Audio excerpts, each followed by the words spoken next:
जीवन में बड़ा लक्ष्य प्राप्त करने के लिए कई कठिनाइयों का सामना करना पड़ सकता है और ये हर जीव का चुनाव निर्धारित करता है कि वो लक्ष्य उसे प्राप्त होगा या नहीं।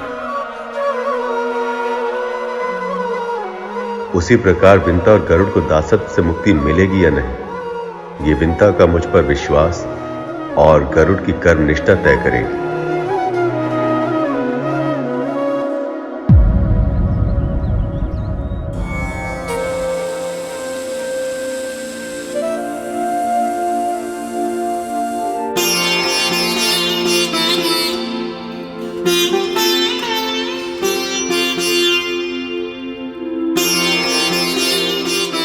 गरुड़ अपने प्राणों को संकट में डालकर अमृत देने गया है ताकि मैं दासता से मुक्त हो सकूं।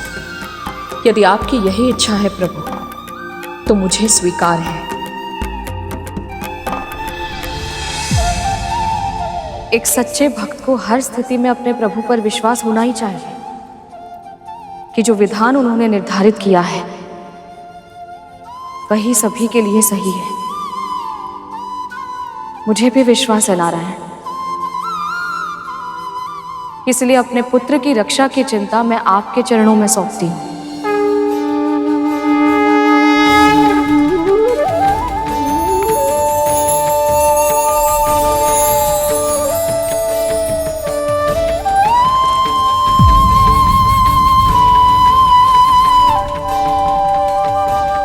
आज पहली बार मैंने गरुड़ को भोजन के लिए भी नहीं कहा।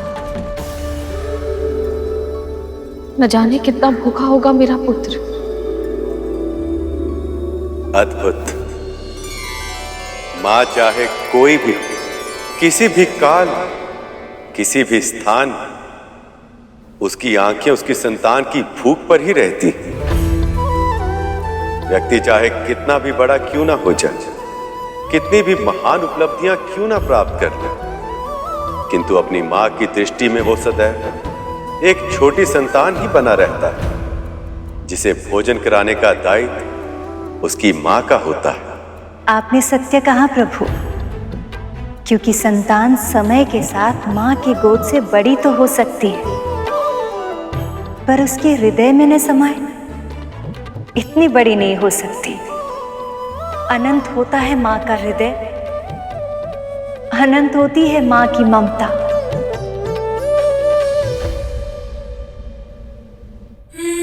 हे स्वामी, गरुड़ की सहायता कीजिए। हे स्वामी, गरुड़ की सहायता कीजिए।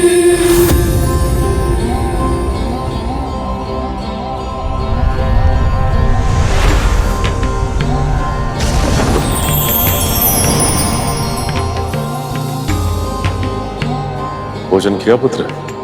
पिताजी को कैसे ज्ञात हुआ कि मुझे भूख लगी है?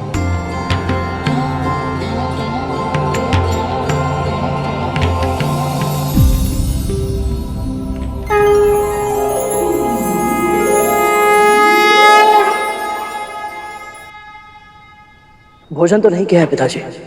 पहले भोजन कर लो पुत्र, फिर बात करेंगे। क्षमा कीजिए पिताजी, परंतु मैं एक बहुत ही आवश्यक उद्देश्य के लिए निकला हूँ और जब तक उसे पूरा नहीं कर लेता, भोजन या विश्राम के लिए विराम मेरे लिए संभव नहीं है। मुझे बड़ी माँ के लिए अमृत लाना है। पिताजी आप तो सब जानते हैं। तुम्हारी माँ को तुम्हारी चिंता हो रही है, पर वो सही भी है। पर पुत्र, जिस उद्देश्य के लिए तुम निकले हो उसे पूरा करने के लिए तुम्हें लंबा युद्ध करना होगा, और उसके लिए ऊर्जा की आवश्यकता होती है, और ऊर्जा के लिए भोजन आवश्यक है पुत्र। पिताजी के इस परम सात्विक आश्रम के निकट मुझे मांसाहार कहां से मिलेगा? पुण्यदायक सरोवर के निकट जाओ पुत्र, तुम्हें वहां केवल भोजन ही नहीं मिलेगा, दो प्राणियों की मुक्ति के साधन भी बनोगे तुम।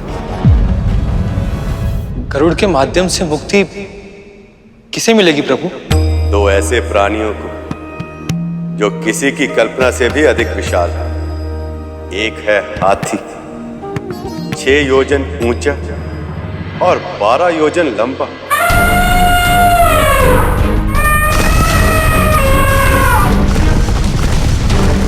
और दूसरा है कछुआ, 3 योजन ऊंचा और 10 योजन चौड़ा। ये दोनों इतने समय से एक दूसरे से युद्ध कर रहे हैं कि अपने द्वेष का कारण तक भूल चुके हैं। विशाल कायरता और असीमित शक्ति के कारण इनमें अहंकार आ चुका है, और अहंकार में चूर प्राणी अपने से दूर प्राणियों के साथ अत्याचार ही करता है। जब तक वह अकारण किसी के साथ झगड़ा ना करता, उसके भीतर की ऊर्जा अशांत ही रहती है।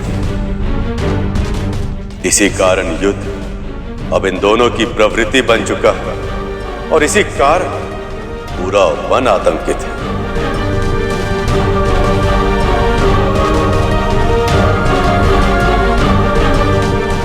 इन दोनों के युद्ध के कारण वन का वो वाला भाग पूरी तरह सुनसान पड़ चुका है। जहां सरोवर के जल से छोटे पशु पक्षी अपनी प्यास बुझाया करते थे, अब सभी प्राणी इन दोनों से त्रस्त हैं, त्राही त्राही कर रहे हैं। परंतु पिताजी, ये कछुआ और हाथी आपस में लड़ क्यों रहे? पिछले जन्म में दोनों सगे भाई थे करके। बड़े भाई का नाम था महर्षि विभावसु और छोटे भाई का नाम था महर्षि सुश्रुति। महर्षि होने के बाद ये दोनों अपनी पैतृक संपत्ति को लेकर, उसके धन के बंटवारे को लेकर आपस में झगड़ा करते रहते। जब 2 भाई आपस में झगड़ा करते हैं तो बाहरी व्यक्ति आकर उसका लाभ उठाता है, उनकी क्रोधाग्नि में घी की आहुति डालता है और उस झगड़े को इस सीमा तक ले जाता है कि वहां से लौटकर वापस आना संभव नहीं होता। ऐसा ही इन दोनों के साथ भी हुआ। दूसरों की बातों में आकर इनका झगड़ा शत्रुता में बदल गया, और फिर एक दिन विभावसु ने क्रोध में आकर सुप्रतीक को हाथी बनने का श्राप दिया, और सुप्रतीक ने क्रोध का उत्तर क्रोध में और विभावसु को कछुआ बनने का श्राप दे दिया।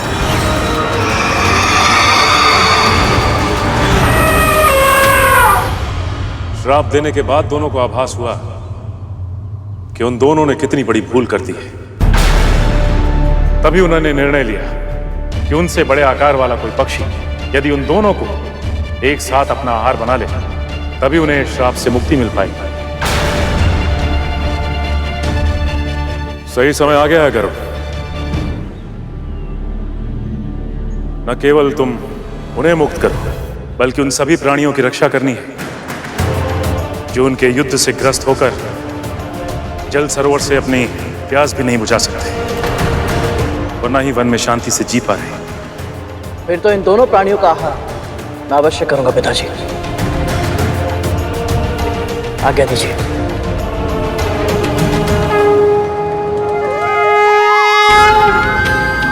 सफल हो पुत्र।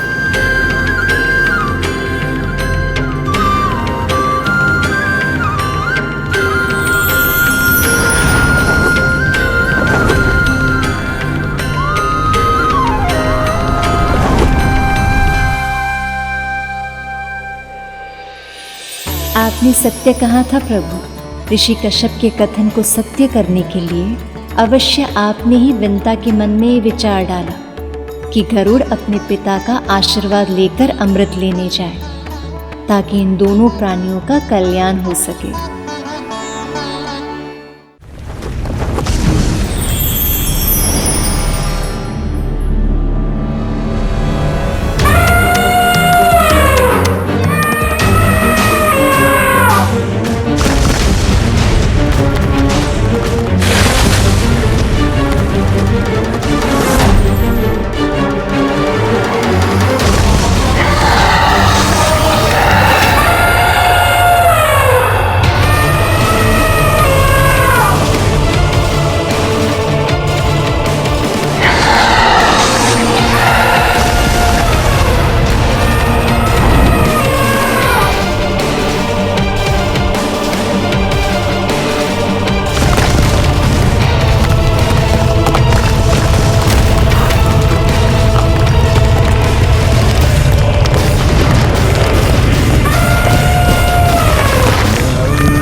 क्रोध में चोर इन दोनों प्राणियों को यह आभास तक नहीं है कि इनका झगड़ा कितने निर्दोष पशु पक्षियों को आतंकित अनुभव हो रहा है।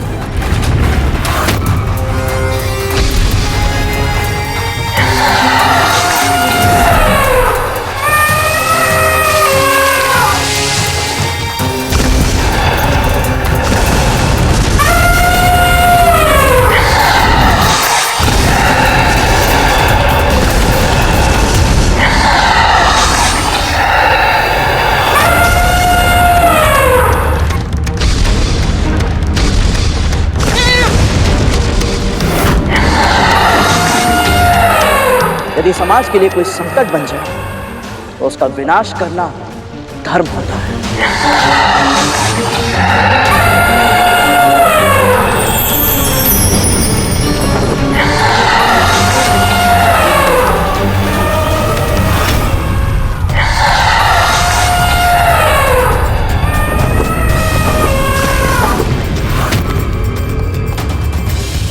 आपस में झगड़ कर समय क्यों नष्ट कर रहे हो?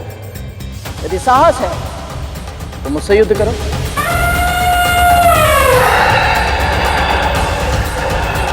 तुमने अपनी मृत्यु को ललकारा है पक्षी।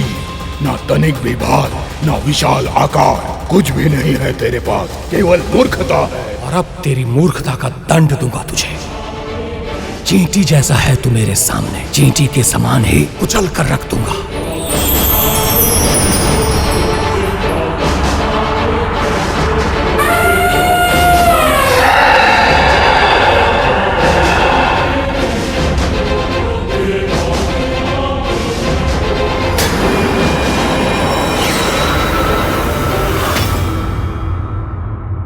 जो कार्य इतना कठिन लग रहा था, कितनी सरलता से पूरा कर दिया गरुड़ ने। इतनी शीघ्र प्रसन्न मत हो शेष। प्रभु ने परीक्षा लेने का निश्चय किया है।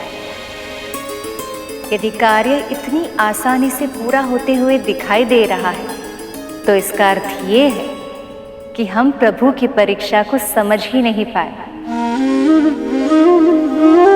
और कुछ न कुछ अवश्य ऐसा होगा जो अभी हमारी दृष्टि से ओझल है, पर जब सामने आएगा तो उसकी कसौटी पर खरा उतरना बहुत कठिन होगा।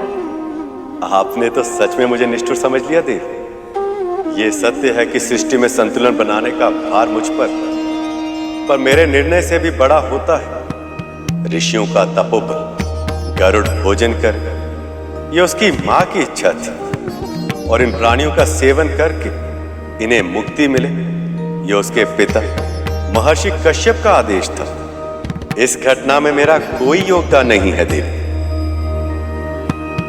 सत्य तो ये है कि ये संसार जानता ही नहीं कि ऋषियों की वाणी में कितना सामर्थ्य, कितना पुरुषार्थ होता है। यदि ऋषि कुछ कह दे तो भगवान भी उनके वचन को सत्य करने के लिए बाध्य हो जाते। इसीलिए महर्षि दुर्वासा के श्राप के बाद मैं आपका वियोग सहने के लिए विवश हो गई थी।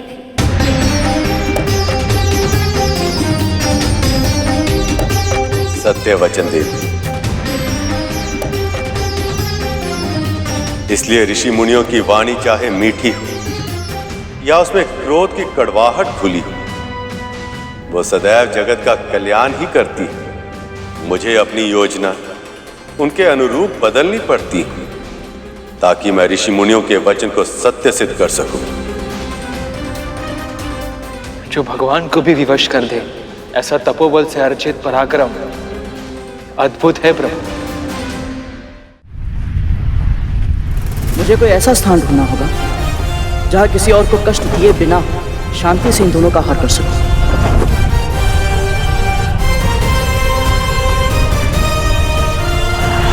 उस वृक्ष पर बैठकर भोजन कर सकता हूं मैं, वहां कोई और आएगा भी नहीं।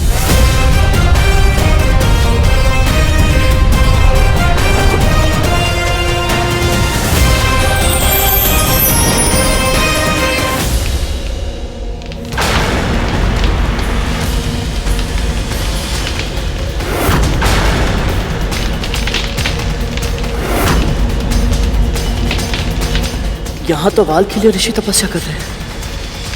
यदि ये शाखा टूट गई तो ये सभी ऋषिगण गहरी खाई में गिर जाएंगे और तब इनकी मृत्यु होना निश्चित है। प्रभु, ये कैसी परीक्षा है आपकी? यदि ये शाख टूट गई तो गरुड़ को ऋषि हत्या का महापाप लग जाएगा। और यदि गरुड़ ने चेतावनी देने के लिए उन्हें जगा दिया तो भी तपस्या भंग होने के कारण वो क्रोधित हो सकते। आपकी आशंका सत्य है देव। बड़े से बड़े ऋषि मुनि अपनी साधना में अग्नि, जल, वायु, हिम सब सहन कर लेते हैं, पर व्यवधान सहन नहीं करते। यदि इन ऋषियों ने गरुड़ को कोई श्राप दे दिया तो फिर ना तो वो देवराज इंद्र से जीत पाएगा, ना उसे अमृत मिलेगा, और ना ही विंता मां मुक्त हो पाएंगी।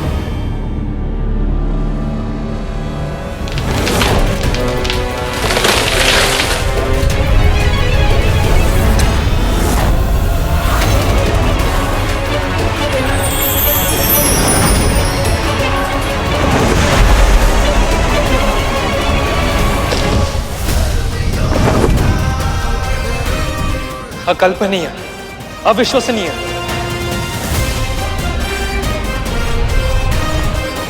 बुद्धि, संवेदना और संतुलन तीनों का परिचय दिया है गरुड़ ने। ये आपका वाहन बनने के लिए पूरी तरह से उपयुक्त है प्रभु।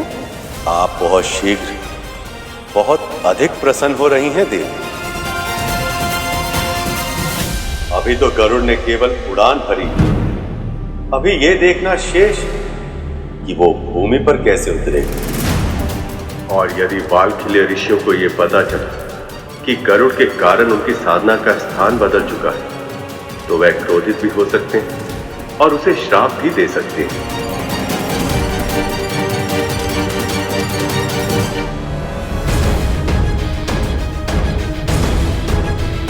यदि उस समय ऋषियों का कोई अहित हो गए या उन्हें कोई चोट लग गई तो क्या होगा?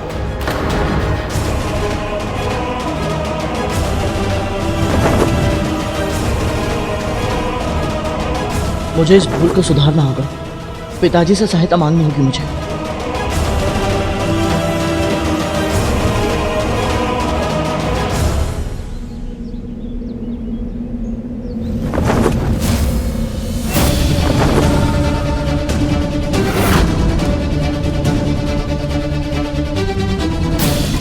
इसे तो भोजन करने के लिए भेजा था, इन दोनों को यहां क्यों ले आया? वाल्खिल्य ऋषि,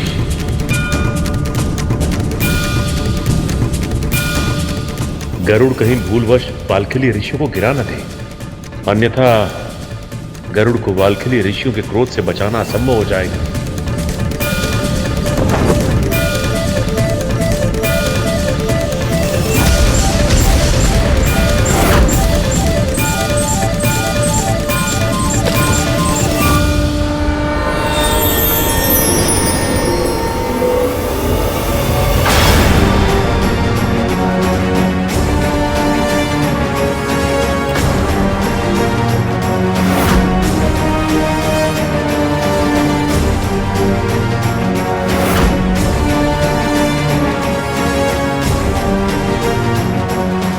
तेरी देह विशाल है, किंतु तेरी बुद्धि अल्प है।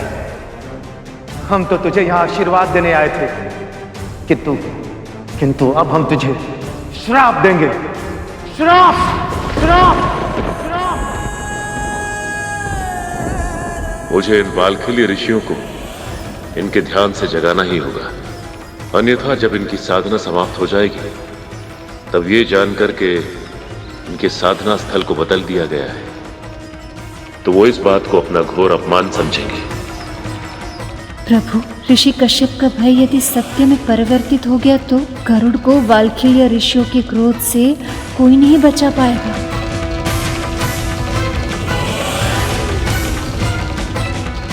यह अनजाने में कितनी बड़ी भूल हो गई मुझसे। कहीं इस भूल के कारण मैं अपनी मां को दास्ता से मुक्त कराने में असफल न हो जाऊं।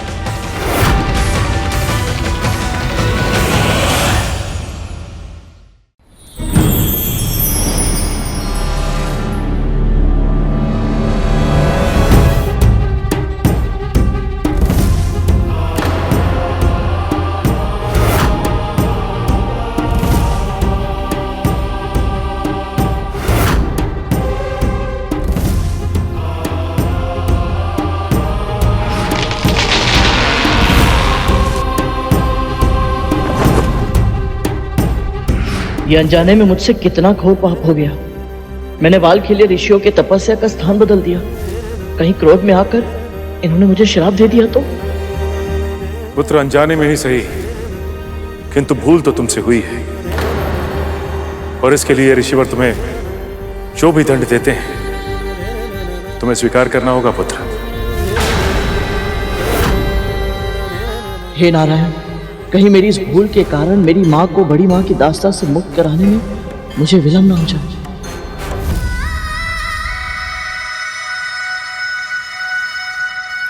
गरुड़, क्या हुआ? क्या देखा तूने? कहां तक पहुंचा गरुड़? दीदी, आज तेरे सामने वो अवसर है, अपनी मां को हर बंधन से मुक्त करवा सकता है। बस एक बार मुझे अमृत कलश लाके दे दे। बस अब और अन्याय नहीं सहूंगी मैं। क्या हुआ? तू कुछ बोल क्यों नहीं रही है? बोल ना, क्या हुआ?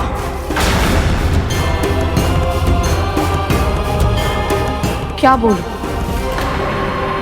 ये बोलूं कि मैं नहीं जानती आपके 1 सहस्त्र पुत्रों के लिए अमृत लाने के प्रयास में मेरा पुत्र जीवित बचेगा भी या नहीं।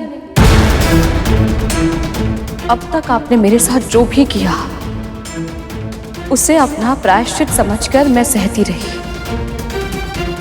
यहां तक कि जब आपने अरुण के जीवन के साथ वो घिनौना खेल खेला, तब भी मैंने आपको नहीं, अपने भीतर की ईर्ष्या को दोष दिया।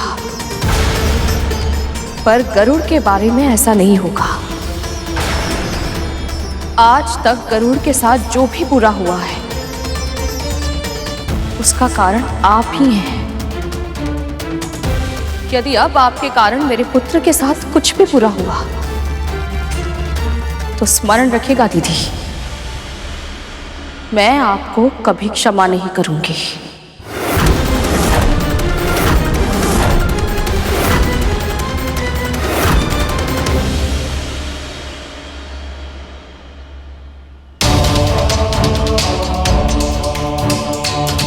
मुझे इन बालखिली ऋषियों को इनके ध्यान से जगाना ही होगा, अन्यथा जब इनकी साधना समाप्त हो जाएगी तब ये जानकर के इनके साधना स्थल को बदल दिया गया है तो वो इस बात को अपना घोर अपमान समझेंगे। हे प्रभु विष्णु, भूलवश मुझसे कितना बड़ा पाप हो गया।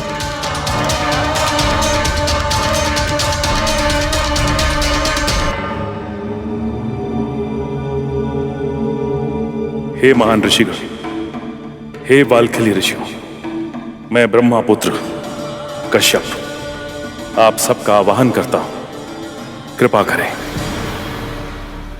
जितना छोटा वाल्खिल्य ऋषियों का कद है उतना ही ऊंचा प्रताप है उनका, तभी इनका श्राप भी अति भयंकर है।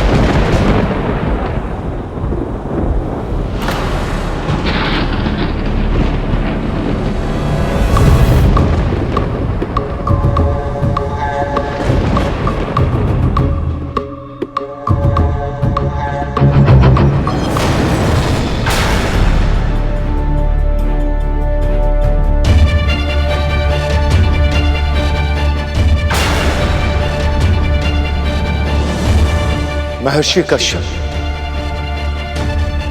यह तो आपका आश्रम है। हम सब यहां कैसे और इस अवस्था में?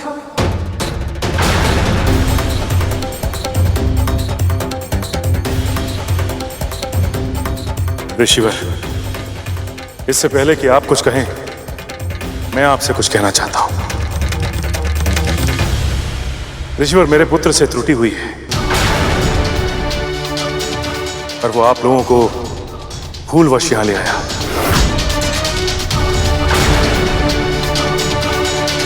अरुण! तुझे अपनी असीम शक्ति और इस विशाल का आकार पर अभिमान हो गया है। हमने ही तुझे आशीर्वाद दिया और तूने इस असीम शक्ति का हम पर ही प्रयोग करने लगा। तुझे अभिमान हो गया है गरुड़, तुझे अभिमान हो गया है।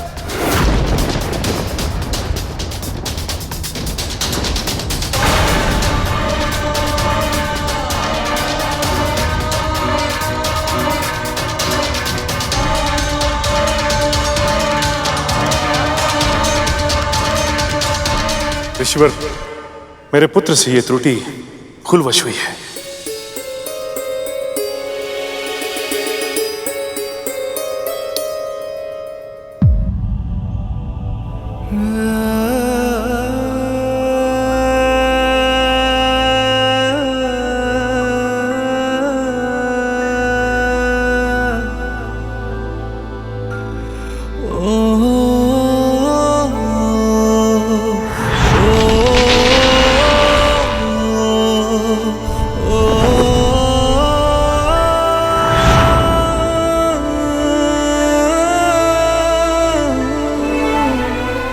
मुझे क्षमा कर दीजिएगा।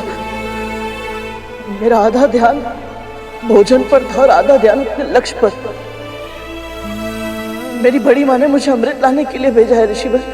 यदि मैं अमृत लाकर उनके सामने रख पाया तो वो मेरी माँ को दास्ता के बंधन से सदैव सदैव के लिए मुक्त कर देंगी। आप मुझे दंड अवश्य दीजिएगा, मैं शीश झुकाकर उसे स्वीकार कर लूंगा। परंतु आपसे एक विनती है, मुझे ऐसा कोई श्राप मत दीजिएगा जिससे मेरी माँ की मुक्ति में विलंब हो।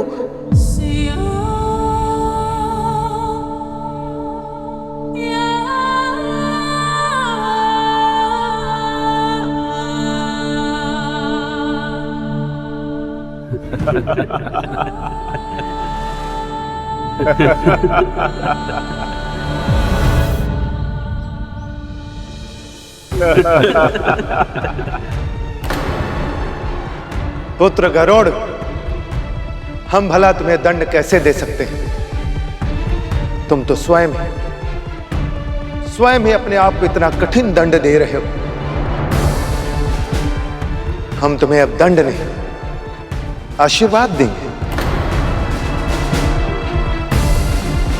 तू और तेरी मां ने अब तक बहुत कष्ट सहे, किंतु अब नहीं। जिस लक्ष्य की प्राप्ति के लिए तू इस यात्रा पर निकला है, तुझे वह अवश्य प्राप्त होगा। यह मेरा आशीर्वाद है पुत्र, यह मेरा आशीर्वाद है पुत्र।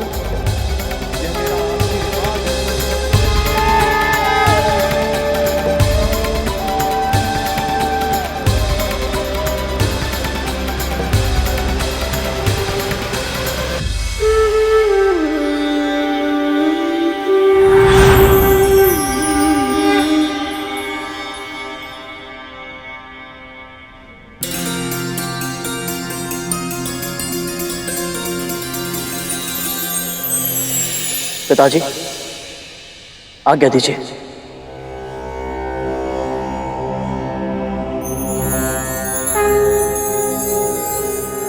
सफल हो पुत्र।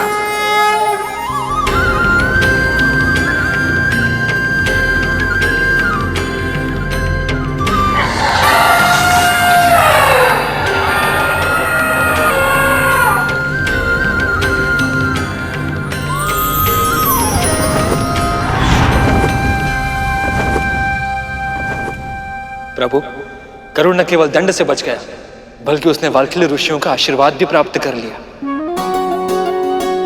अब तो इसकी विजय निश्चित है प्रभु। गरुड़ ने सच में आपका मन जीत लिया है देव।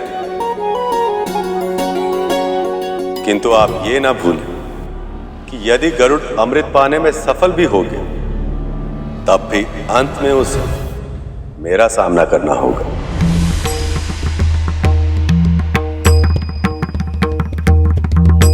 आपने ही कहा था प्रभु, ऋषियों की वाणी सत्य करने के लिए भगवान को अपनी योजनाएं बदलनी पड़ती है। अब तो वाल्खिल्य ऋषि ने गरुड़ को आशीर्वाद भी दे दिया। अब यदि भक्त और भगवान के बीच टकराव होता भी है, तो भगवान को अपने पग पीछे करने ही होंगे। ये सब आपने किया है प्रभु। तो क्या यह संयोग नहीं था कि जिस स्थान पर गरुड़ ने अपना भोजन करना चाहा, वाल्खिल्य ऋषि भी वहीं तपस्या कर रहे थे? संयोग नहीं, सहायता। देवी लक्ष्मी द्वारा गरुड़ की गई सहायता। हाँ शेष, देवी लक्ष्मी ने ही गरुड़ को स्थान का आभास करवाया था।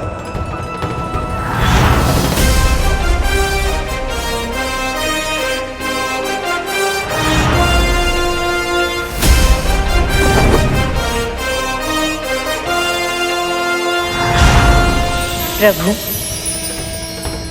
यदि आप देवराज का साथ देंगे, तो मुझे भी गरुड़ का साथ देना ही होगा।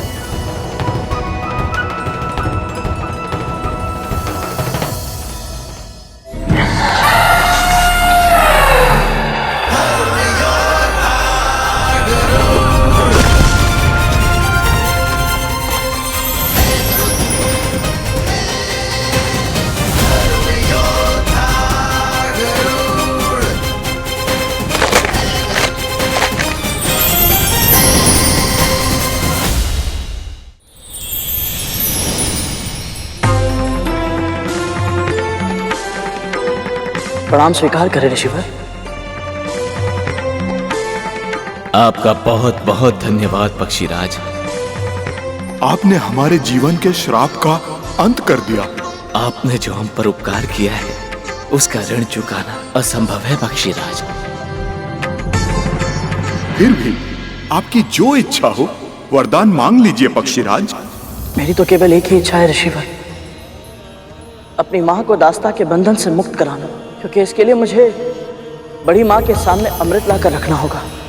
इसीलिए ऋषिवर, यदि संभव है तो आप मुझे यही आशीर्वाद दीजिए कि देवताओं से अमृत छीनकर अपनी माँ को मुक्त कराने के इस क्रम में मुझसे कोई अधर्म ना हो। पक्षीराज, ऐसा उपकारी वरदान आज तक हमने किसी और को मांगते हुए नहीं देखा।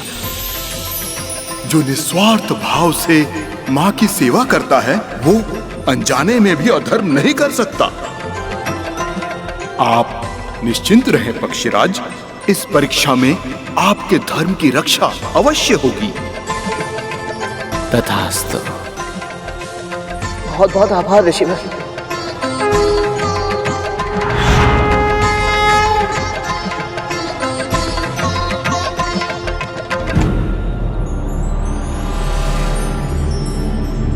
ऋषियों ने वरदान दिया है, इसका अर्थ यह है कि धर्म की रक्षा करने का कोई ना कोई उपाय अवश्य है। परंतु उपाय क्या होगा? क्या मैं समय से पहले उस उपाय को पहचान पाऊंगा? क्या धर्म किए बिना मैं अपने लक्ष्य तक पहुंच पाऊंगा? माँ, अब क्या होगा ये जानने की उत्सुकता से मेरे मन में घबराहट हो रही। मैं जानता हूं कि गरुड़ के साथ विंता माँ, कद्रू माँ, पिताजी वालखिल्य ऋषि और अनेक महापुरुषों का आशीर्वाद है, इसलिए मन में कहीं ना कहीं एक आशा है कि वो सफल अवश्य होगा। परंतु अमृत की रक्षा स्वयं प्रभु कर रहे हैं, इसलिए मन में एक संशय भी है। गरुड़ अपने लक्ष्य में सफल होगा भी तो कैसे? ये संशय तो मेरे मन में भी एक ज्वलंत प्रश्न बनकर कौंध रहा है शेष।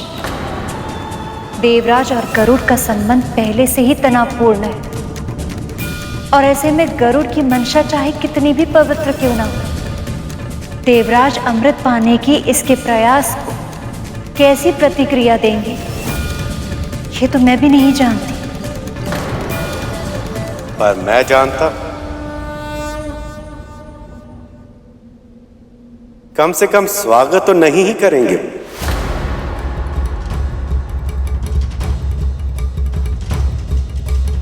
अमृत पान करने के बाद देवताओं के साथ साथ देवराज इंद्र के मन में भी मृत्यु का भय समाप्त हो गया। और जिसके मन में मृत्यु का भय समाप्त हो जाए तो वह अपने शत्रु का सामना करने के लिए किसी भी सीमा तक जा सकता है, विशेषकर तब जब उनका शत्रु उनके अति विशेष शक्ति के स्रोत को ही छीनने आ रहा हो। माँ, यदि ऐसा हुआ तो क्या करेगा गरुड़? कहीं अमृत के लिए देवताओं और गरुड़ के बीच भीषण युद्ध न छिड़ जाए।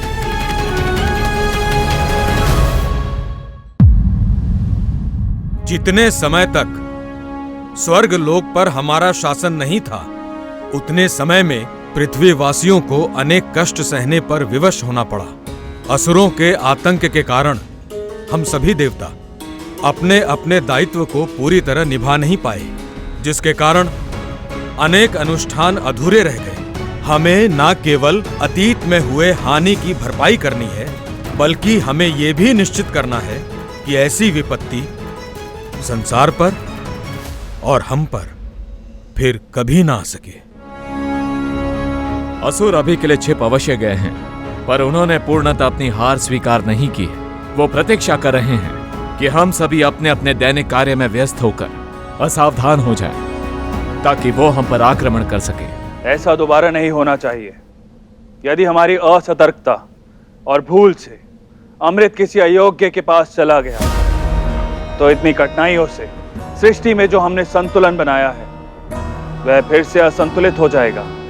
शनिदेव, कृपया आप अपनी सतर्क दृष्टि हम पर सदैव बनाए रखिएगा, ताकि हम कभी अत्यधिक संतुष्ट होकर असावधान हो ना पाए।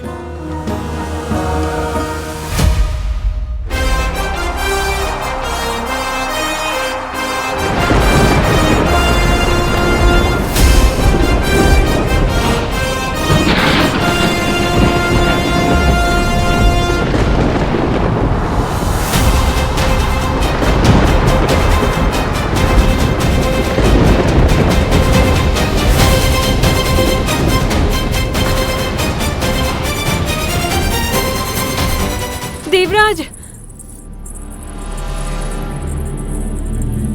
देवराज, मेरा मन बहुत अशांत है। अवश्य कुछ अशुभ होने वाला है।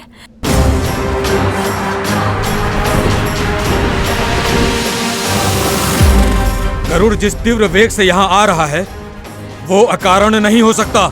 मुझे भी आभास हुआ है इंद्रदेव कि अमृत लेने आ रहा है वो।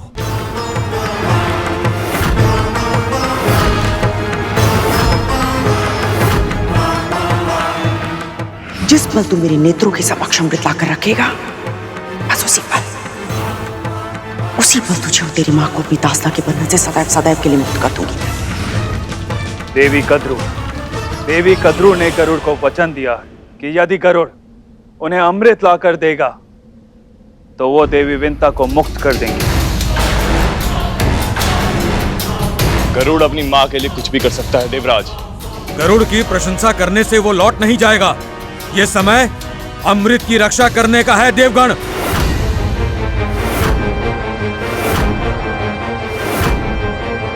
अमृत का सुरक्षा चक्र बहुत कड़ा है पिताजी, उसे गरुड़ कभी नहीं भेद पाएगा। पर मैं उसे अमृत के मुख्य कक्ष तक भी पहुंचने नहीं दूंगा जयंत। उसे मार्ग में ही रोकना होगा। शनिदेव, अमृत पर अधिकार न होते हुए भी उसे पाने का प्रयास करके गरुड़ ने बहुत बड़ा पाप किया है। उसे इस पाप का दंड दीजिए।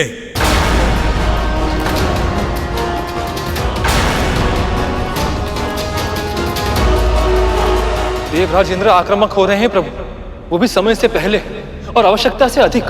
देवराज की ऐसी प्रतिक्रिया उनकी असुरक्षा के कारण है शेष। जब तक अमृत सुरक्षित था तब तक ये सारे संसार की रक्षा के लिए चिंतित थे, और अब जब इनकी शक्ति के स्रोत पर आक्रमण हो रहा है तब ये उसके अतिरिक्त और कुछ सोच ही नहीं पा रहे। इंद्र ये कभी स्वीकार नहीं करेगा, पर गरुड़ की शक्ति इंद्र से अधिक है और इस बात का आभास उन्हें भी है। इसलिए वे अपने प्रतिद्वंदी को कोई अवसर नहीं देना चाहते। मुझे पूरा विश्वास है कि गरुड़ को रोकने के लिए इंद्र अपने सभी साधनों, अपनी संपूर्ण शक्ति का इस्तेमाल करेंगे।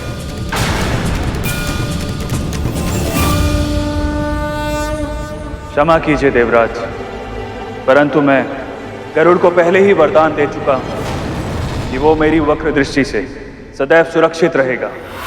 इतनी सरलता से मैं उसे जीतने नहीं दूंगा। अमृत पर केवल हमारा अधिकार है और उसकी रक्षा मैं किसी भी मूल्य पर करूंगा।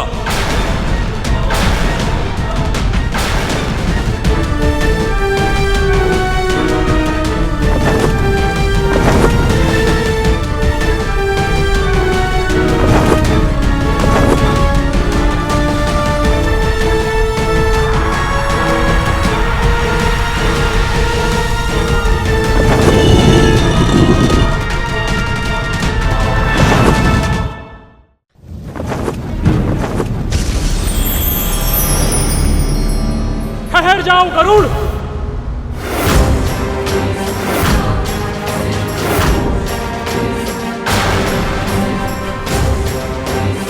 आप मेरी इस यात्रा का कारण जानते हैं अग्निदेव, और तुम भी जानते हो कि तुम्हें अमृत पाने की अनुमति नहीं है, इसलिए वापस लौट जाओ। क्षमा कीजिए परंतु मैं विवश हूँ और कोई उपाय नहीं है मेरे पास। अब या तो अपने लक्ष्य में सफल हो पाऊंगा या इस प्रयास में अपने प्राण त्याग दूंगा, परंतु वापस लौटना असंभव है। तो मुझसे युद्ध करने के लिए तैयार हो जाओ। लगता है अग्निदेव मेरी उपस्थिति से क्रोधित है। अब इनके क्रोध का सामना कैसे करूंगा मैं? माँ ने कहा था अग्नि को शांत करने के लिए शीतलता की आवश्यकता होती है।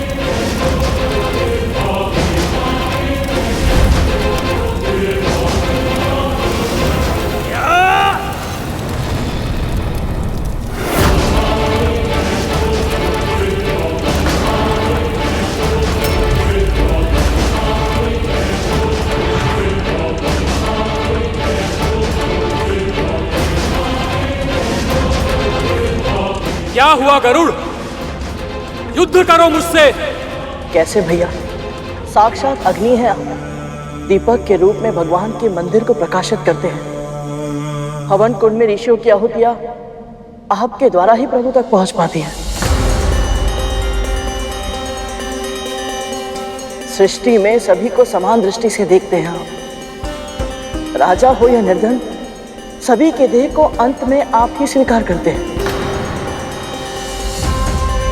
और सत्य तो यह है कि आपके बिना जीवन की कल्पना करना भी असंभव है।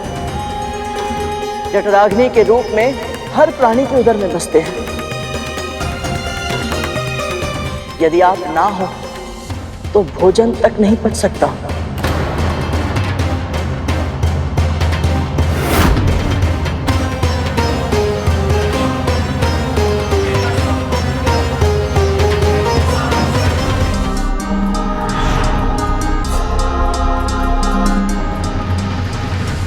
इतना सब जानते हो, फिर भी मेरा विरोध कर रहे हो, क्यों?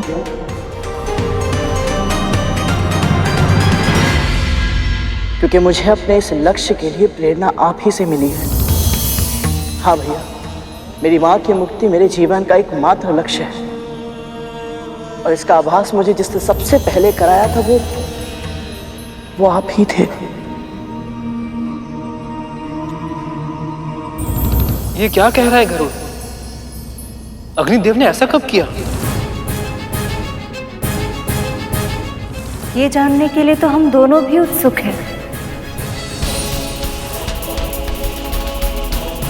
जब मैं डिम में था तो मुझे आभा के अतिरिक्त और कुछ समझ नहीं आता था। जब भी माँ मेरे निकट आती थी तो मुझे उष्णता का आभास होता था। और जब भी बड़ी माँ या कोई संकट मेरे समीप आता था तो मेरे पूरे तन में शीतल लहर दौड़ जाती थी। और तब से उचित और अनुचित का भेद जानने के लिए मैंने सदैव अपने भीतर की ऊष्मा का सहारा लिया। जब भी किसी के साथ या विशेषकर मेरी माँ के साथ कुछ अनुचित होता है तो मेरा पूरा तन आवेश में आकर तपने लगता है और प्रतिक्रिया के लिए विवश कर देता है। और जब तक अनुचित को उचित में ना बदल दूं, मुझे शांति नहीं मिलती। इसीलिए मैंने कहा था भैया, आप मेरे मार्गदर्शक हैं। अब आप ही बताइए, भला आपसे युद्ध कैसे कर सकता हूं? मैं तुम्हारी भावनाएं समझता हूं गरुड़, किंतु मैं इसमें तुम्हारी कोई सहायता नहीं कर सकता। मैं नियमों से बंधा हुआ हूं और देवराज इंद्र के आदेश के कारण मुझे अपनी शक्ति का प्रयोग करके तुम्हें रोकना ही होगा गरुड़। सावधान हो जाओ गरुड़।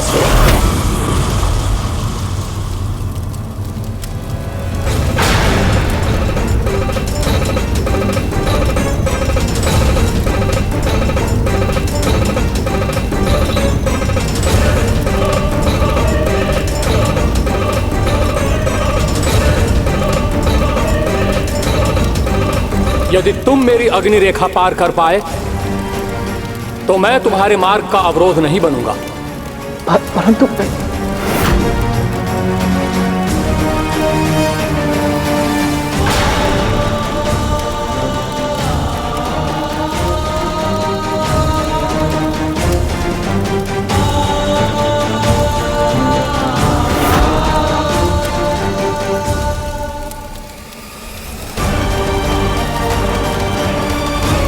प्रभु मेरा मार्गदर्शन कीजिए ताकि अपने गुरु नर नारायण से ली शिक्षा की मैं लाज रख सकूं। ओम नमो भगवते वासुदेवाय। ओम नमो भगवते वासुदेवाय। ओम नमो भगवते वासुदेवाय।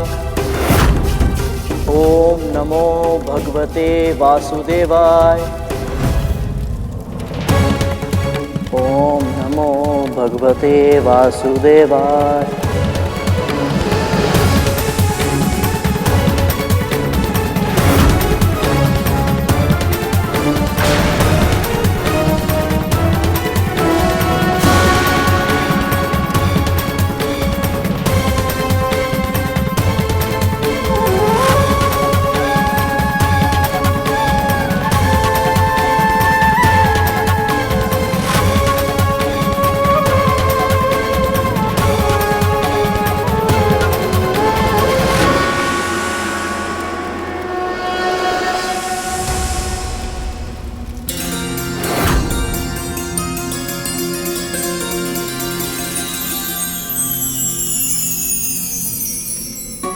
मां, प्रभु, गरुड़ ने पहली बाधा बिना युद्ध के ही पार कर ली। सच में विलक्षण बुद्धि का परिचय दिया है गरुड़ ने। गरुड़ अपनी कुंडलिनी शक्ति का प्रयोग करना सीख रहा है। युद्ध केवल युद्ध भूमि में ही नहीं, अंतर मन में भी लड़ा जाता है। और अपने शत्रु पर विजय केवल शारीरिक बल से ही नहीं, उसका मन जीतकर भी पाई जा सकती है। ये प्रमाण देख गरुड़ ने एक और परीक्षा को पार कर लिया, पर अभी अनेक चरण शेष। गरुड़ के संकट अभी और बढ़ने वाले, क्योंकि इस हार से देवराज इंद्र के क्रोध की अग्नि और भी अधिक तीव्रता से धधक उठेगी। केवल देवताओं के ही नहीं, सृष्टि के समस्त प्राणियों के भविष्य पर प्रश्न चिन्ह लगाकर लौट आए हैं आप। गरुड़ की बातों से ही हार गए आप। ना तो उसे वापस भेजा और ना ही उसे युद्ध के लिए बाध्य किया, बल्कि उसे आगे बढ़ने का मार्ग तक दे दिया।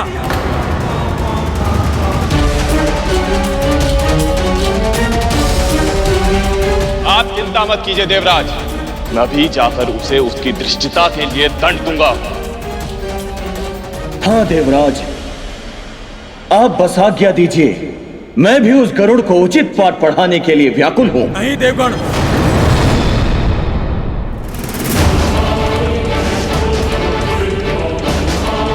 यदि और समय व्यर्थ हुआ तो परिणाम भयानक हो सकता है।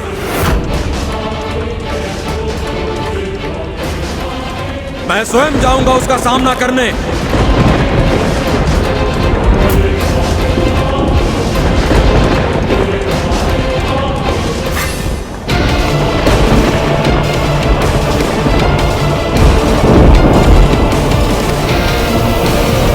देवराज इंद्र स्वयं जा रहे हैं गरुड़ को रोकने। लगता है अब सारे देवता गरुड़ के विरुद्ध युद्ध छेड़ देंगे। ओम नमो भगवते वासुदेवाय। ओम नमो भगवते वासुदेवाय। ओम नमो भगवते वासुदेवाय। ओम नमो भगवते वासुदेवाय। ओम नमो भगवते वासुदेवाय। ये तो अनिष्टता के संकेत है, न जाने क्या होगा अब। ओम नमो भगवते वासुदेवाय। गरुड़!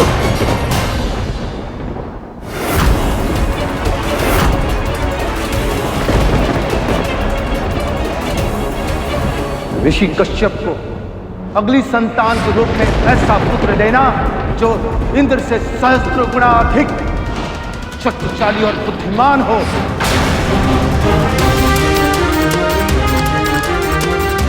अमृत पर किसका अधिकार होगा, यह निर्णय करने का अधिकार केवल परम प्रभु विष्णु का है।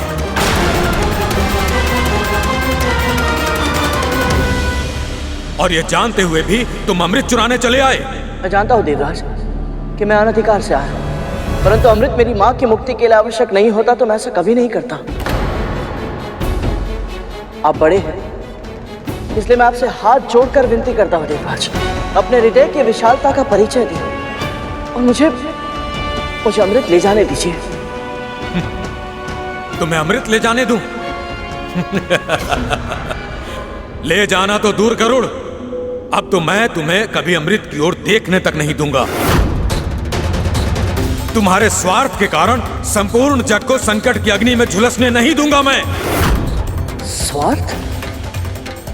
जिसे आप स्वार्थ कह रहे हैं वो मेरे लिए सबसे बड़ा धर्म है देवराज। यदि मेरे स्थान पर आप होते और मेरी माँ के स्थान पर आपकी माँ दास्ता के बंधन में बंधी होती तो क्या आप ये प्रयास नहीं करते? ये सृष्टि भावनाओं में बंधकर नहीं, न्याय और धर्मों के नियमों से बंधकर चलती है गरुड़। बातें बहुत हो चुकी गरुड़, अब यदि तुम्हें आगे जाना है तो मुझसे युद्ध करके मुझे युद्ध में पराजित करना होगा।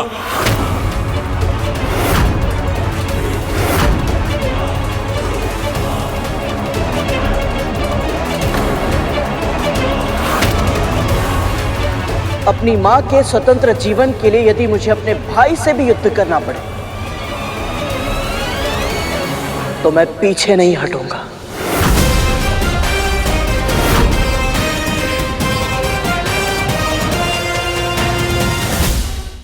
प्रभु, गरुड़ देवराज इंद्र के साथ युद्ध कैसे कर सकता है? उसने आज तक केवल असुरों का सामना किया है। असुरों को हराना और देवराज इंद्र से युद्ध करना एक समान नहीं है प्रभु। असुर शीघ्र ही आवेश में आ जाते हैं। उनका क्रोध उनसे 2 पग आगे चलता है और बुद्धि 2 पग पीछे। परंतु देवराज इंद्र में यह अवगुण नहीं है। संसार के श्रेष्ठतम गुरुओं ने उन्हें युद्ध नीति सिखाई है। वर्षों का अनुभव है उनके पास। शेष का कथन सत्य है प्रभु। वरदान के कारण गरुड़ का शारीरिक बल देवराज इंद्र से अधिक अवश्य है, पर युद्ध कला का अभ्यास, युद्ध नीति का ज्ञान, युद्ध विद्या का कौशल केवल देवराज इंद्र के पास है। ऐसे में देवराज का पक्ष गरुड़ की तुलना से अधिक भारी है। अब आपको ही कुछ करना होगा प्रभु। आप दोनों ये भूल रहे हैं कि इस युद्ध में जाने से पहले गरुड़ नर और नारायण के मार्गदर्शन अपनी कुंडलिनी को जागृत किया। अब उसे जिस भी विद्या के ज्ञान की आवश्यकता होगी वह उसे स्वयं अर्जित कर सकता है, यदि वह सही दिशा में अपना ध्यान केंद्रित करे तो। वैसे इतने बड़े प्रतिद्वंदी और अपने बड़े भाई को सामने पाकर गरुड़ अपना ध्यान केंद्रित कर पाएगा या नहीं, यही होगी उसकी वास्तविक परीक्षा।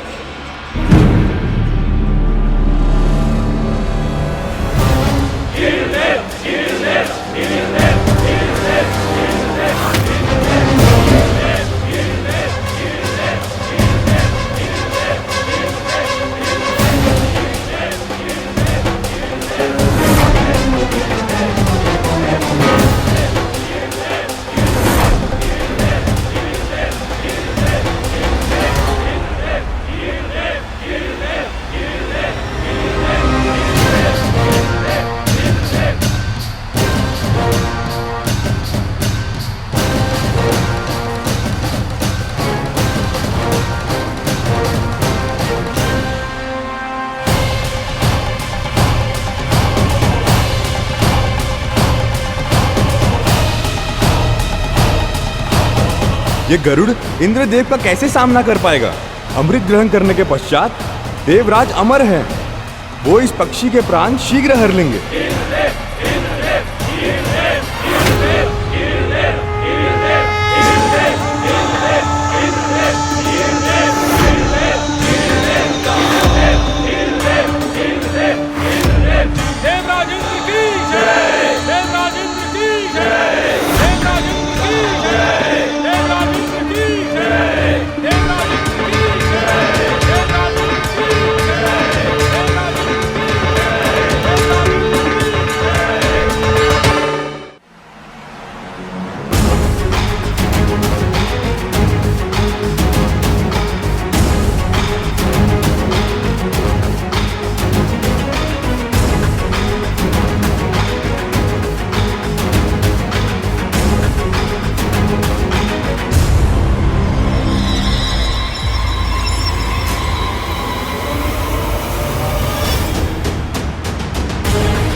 ये तो अशुभ संकेत है मां। मुझे भी चिंता हो रही है, कहीं कुछ अनिष्ट ना हो जाए।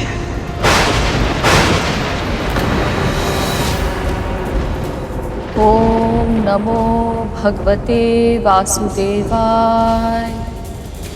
ओम नमो भगवते वासुदेवाय।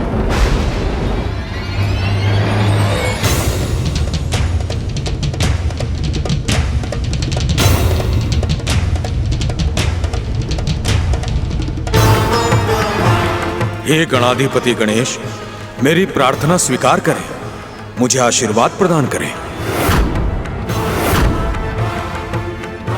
हे विघ्न विनाशक, मेरे सभी विघ्न दूर करें, मुझे आशीर्वाद प्रदान करें।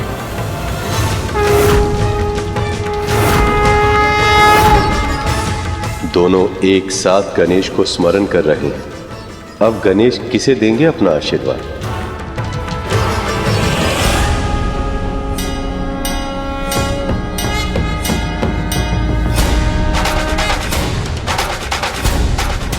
जो अधिक योग्य हो विजयी वही हो।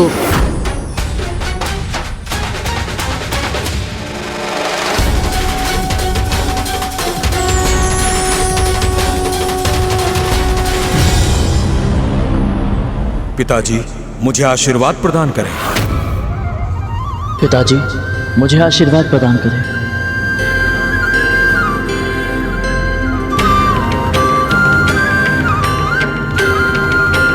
हे अमृत के रक्षक, संसार संचालक परमपिता विष्णु, मुझे आशीर्वाद प्रदान करें।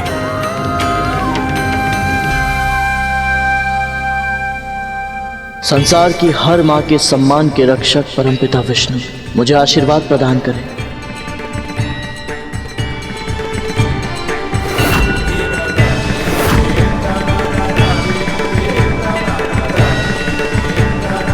प्रभु, दोनों ने आपके आशीर्वाद के लिए आवाहन किया है, अब आप क्या करेंगे?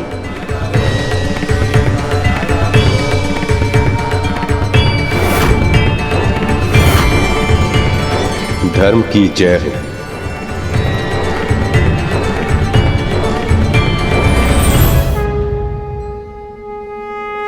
सभी देवताओं की जननी अदिति मां अपने पुत्र को आशीर्वाद प्रदान करें।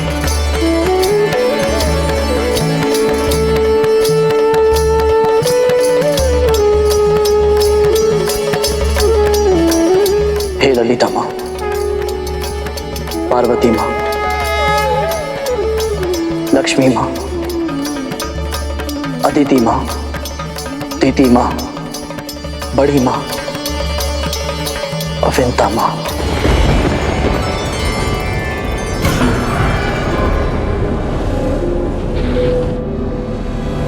आज जो मैं करने जा रहा हूं वो केवल अपनी मां की मुक्ति के लिए नहीं, मातृत्व की शक्ति के सम्मान के लिए करने जा रहा हूं।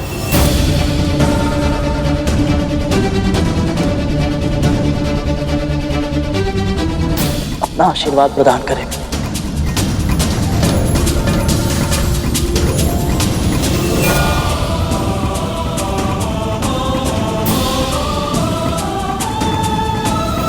आपका पुत्र आपसे आशीर्वाद मांग रहा है देवी, और आपको यह भी ज्ञात है कि वो जो कार्य करने गया वो मेरी इच्छा के विरुद्ध। क्या आप उसे विजयी होने का आशीर्वाद देंगी?